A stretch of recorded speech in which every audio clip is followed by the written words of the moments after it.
শপথের প্রয়োজন নেই, হ্যাঁ অটোমেটিক কার্যকর হবে বললেন পানি সম্পদ মন্ত্রী। তো সবাই কিন্তু চায় নিজেকে নিরাপদ রাখতে, নিজের ঘরকে নিরাপদ রাখতে। আমরা সবাই কিন্তু কম বেশি মশার কামড় নিয়ে একটা গুরুতর সমস্যা ফেস করি।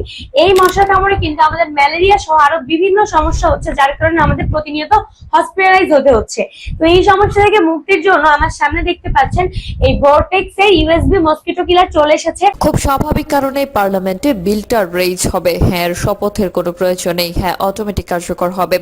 এইটাই জুলাই সনদ। তিনি বলেন যেখানে না ভোট হয়েছে, যেটাই না ভোট অনুযায়ী পার্লামেন্টের রেজ হবে, আলোচনা হবে, নির্ধারিত হবে না সেটা কিভাবে হবে, যেখানে নোট অফ ডিসেন্ট দেওয়া হয়েছে সেটা সেখানে নির্ধারিত হবে। এইসব ব্যাপারে যারা আইনবিদ রয়েছেন তারা সুন্দরভাবে ব্যাখ্যা দিয়েছেন।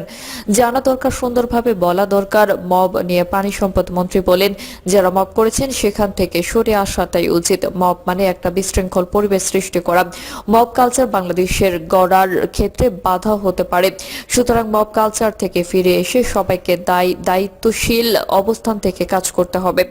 সরকার এবং দেশকে সহযোগিতা করার জন্যই কাজ করতে হবে। কেউ যদি এর বাইরে কিছু করতে চান সেটার দায়িত্ব তাদের উপর বর্তাবে। এনে চৌধুরী আরো বলেন সরকারকে কিভাবে সহযোগিতা করতে পারেন, দেশটাকে কিভাবে আন্তরিকতার মধ্য দিয়ে এগিয়ে নেবেন সেই বিষয়ে কথা বলা দরকার। মতপথ ভিন্ন থাকতে পারে, তবে সব ইস্যুতে বিরোধিতা করতে হবে। এমন অবস্থান থেকে পিছিয়ে এসে আমার মনে হয় দেশটা গড়ার জন্য সবাই মিলে আন্তরিকতার সঙ্গে কাজে মনোযোগী হওয়া দরকার।